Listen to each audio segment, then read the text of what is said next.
Hello everyone.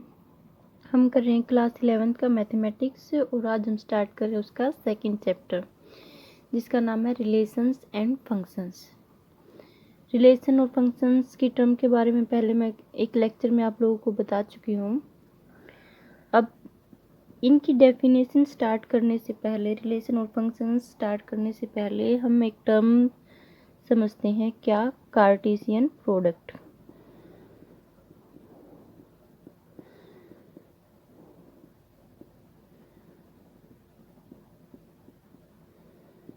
Cartesian product of two sets क्या होती है?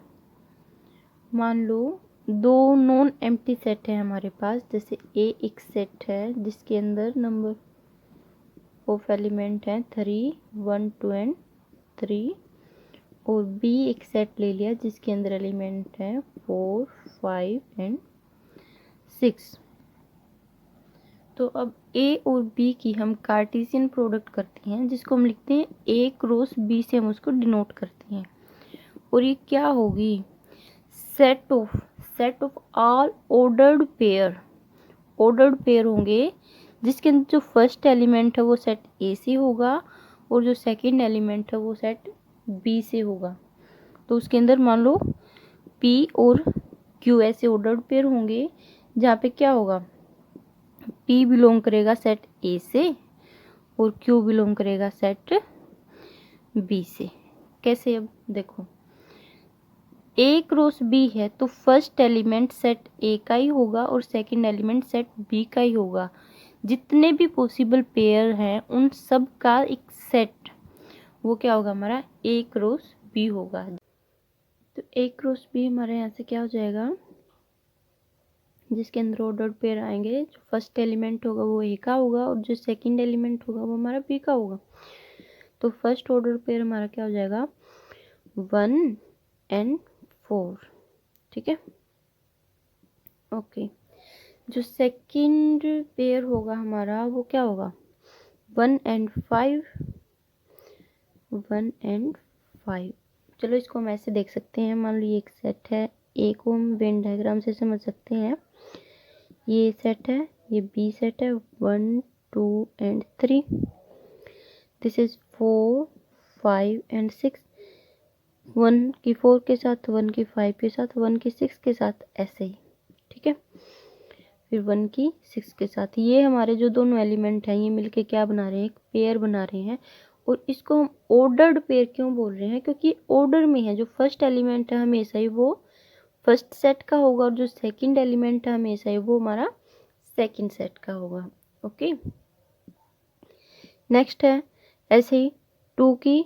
अब यहाँ से देखो, 2 की 4 के साथ, 2 की फिर 5 के साथ, 2 की फिर 6 के साथ, 2 की 4 के साथ मैपिंग, 2 की फिर 6 के साथ, यहाँ पे पहले 5 के साथ और फिर 2 की 6 के साथ।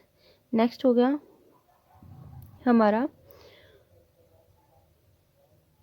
3 की 4 के साथ, 3 की 5 के साथ, 3 की 6 के साथ, 3 की 4 के साथ, 3 की 5 के साथ एंड 3 की 6 के साथ।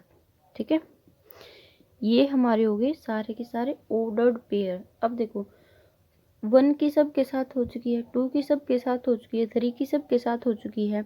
तो मतलब कुछ बचा नहीं है हमारा ए क्रॉस बी के अंदर, कुछ नहीं बचा हुआ, कोई ऑर्डर पेयर नहीं बचा।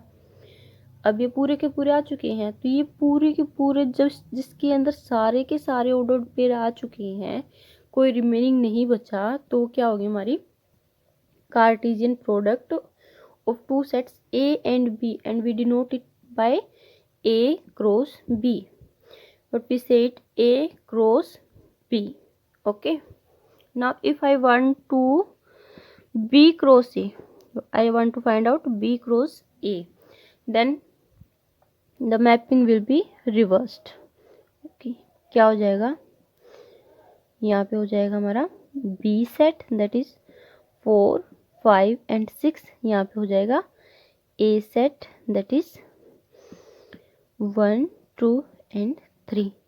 ऐसे 4 की 1 के साथ, 4 की 2 के साथ, 4 की 3 के साथ, 4 और 1, 4 और 2, 4 और 3, ऐसे ही 5 की 1 के साथ, 5 की 2 के साथ, 5 की 3 के साथ, 5 1 5 2 5 3, सेम एज 6 1 6 2 एंड 6 3। अब देखो ये हमारे सारे के सारे ऑर्डर्ड पेयर आ चुकी हैं। इनको ऑर्डर हमने क्यों बोला, ये ऑर्डर वर्ड है, ये हमने क्यों बोला, क्योंकि अगर हम बी क्रॉस ए करते हैं तो ऑलवेज फर्स्ट एलिमेंट होगा जो बी का होगा और जो सेकंड एलिमेंट होगा वो ए का होगा। जो बाद में आया है उसका एलिमेंट बाद में आएगा, जो पहले आया है उसका एलिमेंट पहले आएगा। ए क्रॉस बी है तो ऑलवेज जो फर्स्ट एलिमेंट होगा इस ऑर्डर्ड पेयर का वो ए का ही होगा, जो सेकंड एलिमेंट होगा बी का होगा। मतलब क्या हुआ, जो दो सेट की हम क्रॉस प्रोडक्ट निकाल रहे हैं, जो कार्टेशियन प्रोडक्ट हम निकाल रहे हैं, जो फर्स्ट सेट होगा उसका हमेशा एलिमेंट पहले आएगा, जो सेकंड एलिमेंट होगा उसका सेकंड सेट का एलिमेंट हमेशा बाद में आएगा। ठीक है, अब इन दो सेट से जो ये कार्टेशियन प्रोडक्ट की है A cross B and B cross A, इनसे हमें एक चीज़ पता चलती है कि ए क्रॉस बी और बी क्रॉस ए इक्वल नहीं है। क्यों नहीं है, देखो 1 4 क्या 4 1 के इक्वल है, नहीं है। 1 5 क्या 5 1 के इक्वल है, नहीं है। एक भी एलिमेंट इनके अंदर कॉमन नहीं होगा, कब तक, जब तक ये दोनों सेट डिसजॉइंट हो गए। अगर इनके अंदर कुछ एलिमेंट कॉमन है तो इनके ऑर्डर पेयर भी कुछ ना कुछ कॉमन जरूर मिलेंगे। ओके ओके, नाउ सी, दो ऑर्डर पेयर कब इक्वल होंगे, जब उनके कोरस्पोंडिंग एलिमेंट इक्वल होंगे। जैसे मैं दो ऑर्डर पेयर लेती हूँ, एक एक्स और वाई का मैंने ऑर्डर पेयर ले लिया और एक ले लिया मैंने 3 और 1 का। ये कब इक्वल होंगे, जब इनके कोरस्पोंडिंग एलिमेंट इक्वल होंगे। मतलब फर्स्ट जो एलिमेंट है वो सेकंड ऑर्डर पेयर के फर्स्ट एलिमेंट के इक्वल होगा और जो सेकंड एलिमेंट है फर्स्ट ऑर्डर पेयर का वो सेकंड एलिमेंट के इक्वल होगा of the second order pair. That is x should be equal to 3 and y should be equal to 1। हमेशा ही दो ऑर्डर पेयर कब इक्वल होंगे, वो जब पहला एलिमेंट पहले एलिमेंट के इक्वल होगा, दूसरा एलिमेंट उसके दूसरे एलिमेंट के इक्वल होगा। जैसे मैं करती हूँ यहाँ पे x + 1 y + 3, ये एक पूरा ऑर्डर पेयर ले लिया मैंने और यहाँ पे ले लिया मैंने 4 and 5। ये ऑर्डर पेयर इक्वल है, मान लो गिवन है ये हमें कि ये इक्वल है। Then find out the value of x and y। Okay, we know that x + 1 = 4, that is x = 4 - 1 = 3 and y + 3 = 5 and we can write as y = 5 - 3 = 2। ठीक है, तो इससे x की वैल्यू क्या आएगी 3 एंड y की वैल्यू क्या आएगी 2। तो ये हमारे क्या हो गए x और y की वैल्यूज होगी। अब देखो यहाँ से नंबर ऑफ एलिमेंट कितने हैं ए सेट के अंदर, कितने यहाँ पे भी 1 2 and 3, that is 3। And number of element in B set कितने हैं, यहाँ पे भी 3 है। तो number of element in A cross B कितने होंगे, जितने उस सेट ए के अंदर एलिमेंट है उसकी मल्टीप्लाई, जितने उस सेट बी के अंदर है उनकी मल्टीप्लाई। तो 9 एलिमेंट किसके अंदर होंगे, ए क्रॉस बी के अंदर। ओके, हम चेक करते हैं, ए क्रॉस बी निकालते हैं। अभी हमने निकाला था तो इसलिए मैं डायरेक्ट लिख रही हूँ 1 4 1 5 1 6 2 4 2 5 2 6 3 4 3 5 एंड 3 6। ओके, काउंट करते हैं इनको 1 2 3 4 5 6 7 8 9 और यहाँ पे भी 9 आया है। अब देखो जो ये पूरा का पूरा है, ये यहाँ पे एक एलिमेंट की फॉर्म में कंसीडर है ये पूरा का पूरा पेयर एक एलिमेंट है यहाँ पे, ये पूरा का पूरा एक पेयर एक एलिमेंट है यहाँ पे। तो ये सारे के सारे क्या है हमारे एलिमेंट है, ये एलिमेंट काउंट होंगे जो कि कितने हैं नंबर में 9 है। ओके, जितने किसी सेट के अंदर नंबर ऑफ एलिमेंट होंगे उसकी मल्टीप्लाई जो दूसरे सेट के अंदर नंबर ऑफ एलिमेंट होंगे। मान लो यहाँ पे मैं एक सी लेती हूँ, एक सेट 7 8 9 10 और यहाँ पे मैं एक रो सी फाइंड आउट करना चाहती हूँ, तो उसके अंदर मुझे number of element find out करनी है। मान लो तो ए के अंदर कितने हैं 3, सी के अंदर कितने 1 2 3 एंड 4 हैं। तो एक रोस बी के अंदर कितने पेयर आएंगे, मतलब कितने एलिमेंट होंगे जो एक रोस बी है वो 12 होंगे। ठीक है, ओके। अब अगर ए कोई सेट है, set of natural numbers 1 2 3 4 and so on, हम ऐसे ही करते जाते हैं। ठीक है, और अगर बी कोई भी सेट है 1 2 3 तक, ऐसे हमें फिक्स सेट ले लिया बी को। ठीक है, अब ये ए सेट है जो वो एक इनफाइनाइट सेट है, इसके बारे में आपको बता चुकी हूँ मैं पहले ही। इनफाइनाइट सेट है और ये क्या है एक फाइनाइट सेट है। अब किसी एक इनफाइनाइट सेट की किसी फाइनाइट सेट या दूसरे किसी भी इनफाइनाइट सेट से अगर क्रॉस प्रोडक्ट करते हैं तो वो भी क्या होगा एक इनफाइनाइट सेट होगा। जो क्रॉस प्रोडक्ट होगी वो भी क्या होगी इनफाइनाइट होगी।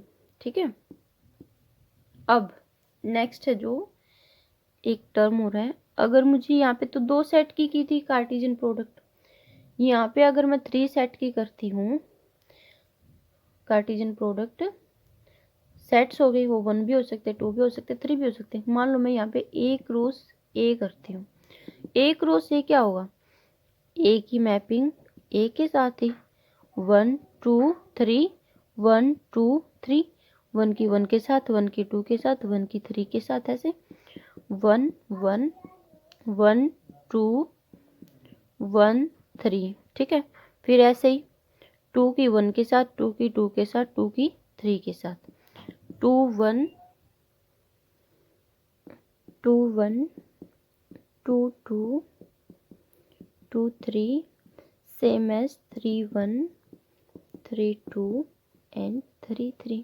अब देखो एक रो ए के अंदर भी हमारे 3 इंटू 3 9 एलिमेंट होंगे, क्योंकि ए के अंदर 3 है तो दूसरे जो ए है ये भी 3 हो गया, 3 इंटू 3 9 एलिमेंट होंगे, मतलब 9 पेयर्स हैं हमारे पास। ठीक है, ऑर्डर पेयर, ऑर्डर पेयर। ठीक है, अब हमें फाइंड आउट करना भी ए क्रॉस ए थोड़ा सा कॉम्प्लिकेटेड हो गया। अब हमें कैसे पता चलेगा कितने एलिमेंट हो गए 3 इंटू 3 इंटू 3 27। अब 27 ऐसे चेकआउट करने की ये एलिमेंट हमारा आ चुका है या नहीं आया, या पूरे 27 हो चुके हैं या नहीं हुए हैं, इसको एक सिंपल वे में हम कैसे समझ सकते हैं। अगर इस सेट के हमें ऑर्डर पेयर लिखने हैं तो वो हम कैसे लिख सकते हैं, अब देखते हैं। ये मैंने सेट लिख लिया ए सेट। ठीक है, और हम निकाल रहे हैं ए क्रॉस ए।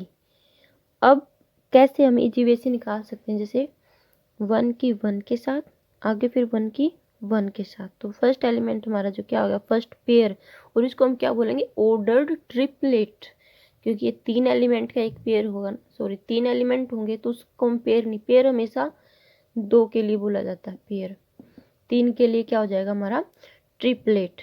तो ये ट्रिपलेट बन जाएगा 1 1 एंड 1 का। जो सेकंड बना सकते हैं हम ट्रिपलेट 1 1 एंड, इस वाले जो सेकंड वाला जो सेट है इस वाले एलिमेंट की हम आगे करते जाएंगे 1 1 एंड 2 1 1 एंड 2, सेकंड 1 1 एंड यहाँ से फिर 3 1 1 एंड 3, ये बना लिया। अब हम क्या कर सकते हैं,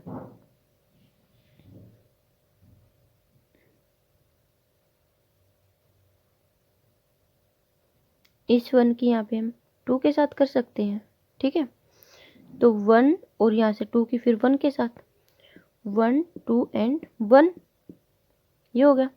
फिर 1 2 एंड 2 1 2 एंड 2, फिर क्या हो गया 1 2 एंड 3, ऐसे 1 2 एंड 3 ऐसे हो गया।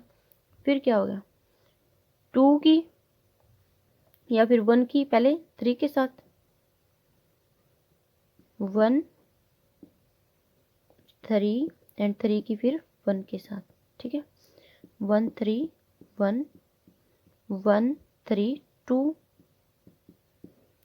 सेकेंड 1 3 एंड 3 ऐसे हो जाएगा। अब दोबारा से हम कैसे लिख सकते हैं इसको, अब देखो जो 1 वाले हैं, जो 1 वाले हैं वो हमारे जो ऑर्डर ट्रिपलेट हैं वो कंप्लीट हो चुके हैं। अब हम लेते हैं 2 को, 2 की 1 के साथ और यहाँ से 1 की 1 के साथ, 2 1 1। देखो ऑर्डर यहाँ पे भी सेम है, जो फर्स्ट एलिमेंट है वो जो फर्स्ट सेट का है, सेकंड एलिमेंट यहाँ पे दूसरे सेट का और थर्ड एलिमेंट यहाँ पे तीसरे सेट का है। ये मैं यहाँ पे तो ए है तो कोई फर्क नहीं पड़ रहा कि कौन से सेट का एलिमेंट है। अगर यहाँ पे बी होता, यहाँ पे सी होता, तब भी हम इसको ऐसे ही कर सकते थे, ठीक है। अब 2 की 2 के साथ, सॉरी 2 की 1 के साथ और फिर 1 की 2 के साथ, 2 1 2, अगेन 2 की 1 के साथ 1 की 3 के साथ, 2 1 3 ऐसे हो गया। अब 2 की 2 के साथ 2 2 और फिर 2 की इधर 1 के साथ, ऐसे 2 2 1 फिर 2 2 2, नेक्स्ट में 2 2 3 2 2 3 हो गए ये पूरे। नेक्स्ट अब क्या हो गया, 3 की 1 के साथ, 3 की 1 के साथ और 1 की फिर 1 के साथ, 3 1 1 फिर 3 1 2 फिर 3 1 3 फिर आएगी 3 की 2 के साथ, 3 2 1 3 2 2 3 2 एंड 3, ठीक है। फिर ऐसे 3 3 1 3 3 2 3 3 3, ऐसे ही 2 3 1 2 3 2 2 3 3 ऐसे भी हो जाएंगे। ऐसे करके पूरे के पूरे हमारे कितने एलिमेंट हो जाएंगे, 27 एलिमेंट एक क्रॉस ए के अंदर हो जाएंगे और उनको हम क्या बोलेंगे, ऑर्डर्ड ट्रिपलेट बोलेंगे। ऐसे करके ये ऐसे हम पूरे का पूरा निकाल सकते हैं, ठीक है। अब मैं इस ए सेट लेती हूँ, मान लो 1 एंड 2, बी सेट लेती हूँ 3 एंड 4, सी सेट लेती हूँ मैं 5 एंड 6 और अब मैं निकालती हूँ A cross B cross C. करते हैं अभी हम,